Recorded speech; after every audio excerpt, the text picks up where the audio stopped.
Trump just transitioned. Yesterday, he was a tyrant. Today, he's a taco. Donald Trump just caved, backing down from his fake deadline. All day today, everyone, most notably the people of Iran, were wondering if their civilization was going to die tonight. Well, good news, it didn't. It was the Taco Tuesday of all Taco Tuesdays. It's been very obvious for the last few days that the president was looking for an off-ramp. The taco, Trump always chickens out syndrome. So Trump's a war criminal who stopped the war because he's a chicken. I can't follow it. Dems want to give 47 the 25th because he threatened Iran so hard they signed a ceasefire? We just can't accept a president who is literally promising to destroy an entire civilization, to murder hundreds of thousands of innocent human beings. That alone should be grounds for the removal of this president. But he thinks, I guess, that the threat of mass-scale war crimes has achieved some success. Senator Chris Murphy said Trump was losing the war and he should stop bombing. So Trump stopped bombing. And Murphy called him crazy for stopping. Again, it makes no sense. I can't tell if the Democratic Party wants war or peace. I just know they want Trump to lose. And they want to lock him up for free speech. The language there was, a war crime.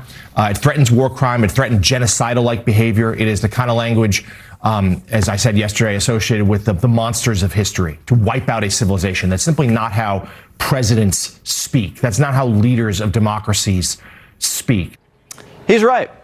That's not usually how presidents speak. But most presidents don't usually win wars in 38 days. Maybe more presidents should speak like that. We wouldn't have been in Afghanistan for 20 years. Paul Morrow made the point on The Five. You know who really ended the Persian civilization? The mullahs. They had a beautiful thing going on until the Islamic Revolution. The media thinks Trump's the bad guy. And the mullahs, who slaughter protesters and use kids as human shields, they have the moral high ground. How can the president claim that America can ever have the moral high ground if he's threatening to destroy civilizations and not casting wars as fights against other governments? Andrew, I think you should take a look at the actions of this president over the course of the past 6 weeks and the actions of our brave men and women in our United States military who have taken out essentially taken out the military of a rogue Islamic regime that has chanted death to America for 47 years, that has killed and maimed thousands of American soldiers over the course of the last 5 decades. The president absolutely has the moral high ground over the Iranian terrorist regime, and for you to even suggest otherwise is frankly insulting. So President Trump announced a double-sided ceasefire with Iran last night. Yeah, a double-sided ceasefire, which begs the question, what the hell is a single-sided ceasefire? It sounds like something a speech therapist makes a brat with a lisp say 10 times. Single-sided ceasefire at the seashore. So will this ceasefire hold? Maybe, maybe not. Let's be honest, this truce is as temporary as my restraining order against Taylor Swift. Bitch won't leave me alone. But even a crappy ceasefire beats a civilization ending. Of course, you would know that from the media, because when the ceasefire was announced, their story changed faster than Trey Gowdy's hairstyle. And all those yakking jackasses who called Trump a maniac for threatening destruction are now calling him a chicken for hitting the pause button. Will there be some who call it taco? There will be some who will call it, taco. Right? Trump always chickens out, which is making way too light of it, but it is also a truth, which is that he makes giant threats that he does not follow through on. Donald Trump just caved, backing down from his fake deadline. This did not happen because of Congress, which barely made a whimper. This happened because of the force of the American people. It was the Taco Tuesday of all Taco Tuesdays as our president decided not to drop the chalupa. Nobody even understands that joke. So first these dopes say war is bad, but now I guess peace is worse. 1 minute Trump's a homicidal nuke-slinging maniac. The next he's Tim Walz, deserting the fight. So what's that tell you? Could it be that they've learned nothing in the last decade and their hatred of Trump blinds them of any clear thinking? Or is it that they pretend they've learned nothing? It's called strategic ignorance. They pretend to know less than one does to avoid accountability for their own dumb thoughts. You see this a lot, this deliberate failure to grasp the obvious. What do you mean by biological sex? What does woke even mean? Drag queen story hour? How is that sexual? And here it is again, an obliviousness to Trump's style, which demands clarification from us because we get it. We know that Trump is a 2-hour drive for an hour at the beach. Sure, there's too much traffic, the road's bumpy, and the AC's broken, but you've been to the beach and it's pretty awesome. Sunshine, cold beer, free hypodermic needles. But it's pointless to explain because the derangement filter still morphs reality towards one conclusion: Trump bad, even if it means contradicting themselves minutes later. Meanwhile, you and me, the people who sat back, hoped for the best, and had faith, we maintain consistency and, most important, our sanity. Which brings us to the real question. What's the right response to the same old disingenuous bad faith BS? How about so? If you respond to every Trump panic with so, you'd be right and calm every time. Trump said in a post, so.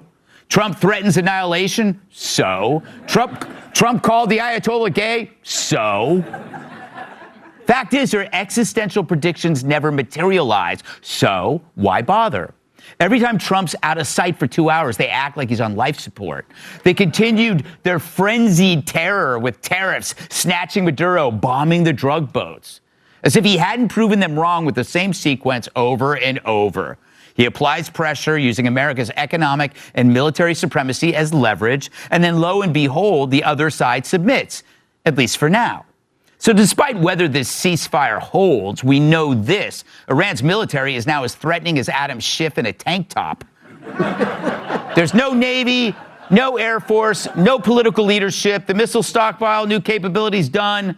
Those are the deeds, none of which the whiners would undo. So instead, they focus on language. But as Trump has shown, his is the only language rogue nations understand. And if CNN or MS Now don't, I got one word for you. So? Welcome tonight's guest. He's so rich, he hires Sean Hannity to wash his car. Shark Tank star Kevin O'Leary. She's our favorite booth, narrowly beating Phone and John Wilkes. Fox News political analyst Lisa Booth. We're not related. He just got back from his 30-year GED reunion. Comedian Adam Hunter. And in college, she majored in malnutrition. New York Times bestselling author and Fox News contributor Cat 2.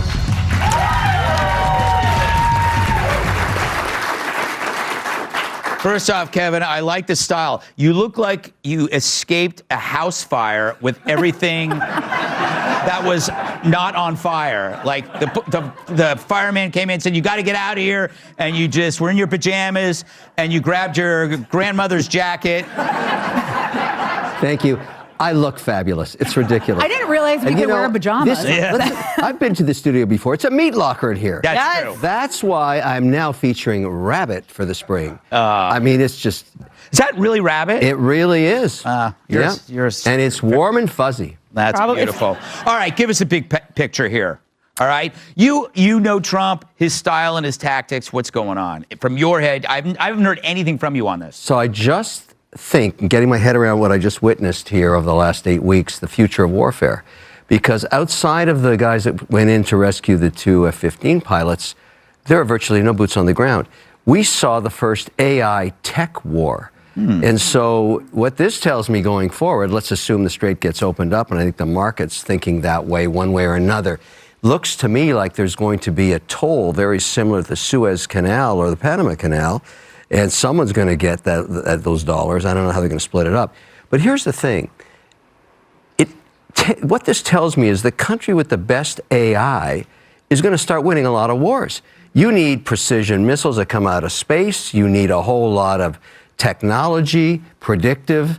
So I'm thinking the Chinese guys, when they want to take over Taiwan, there won't be any boots. It'll just be a ton of drones flying over the ocean. But Iran still has drones. They still do, but this tells me we need better AI to knock out these $35,000 drones. We're spending $3 million to knock out a $35,000 drone. That doesn't work. Even I know those are bad numbers. Yes. Bad numbers. So I'm saying to myself, wait a sec, maybe we ought to beef it up and get more energy here the way the Chinese did. They did 500 megawatts last year, and it's all into AI data centers. We're not catching up fast enough with those guys. I'm worried about them. I think we've worked up this Middle East thing, I hope. Yeah. The next thing is in China. All right. That's interesting. You know, if I were ever on Shark Tank, I would come out and I would go, hello, sharks. Look what I have here, Kevin. It's called a mirror.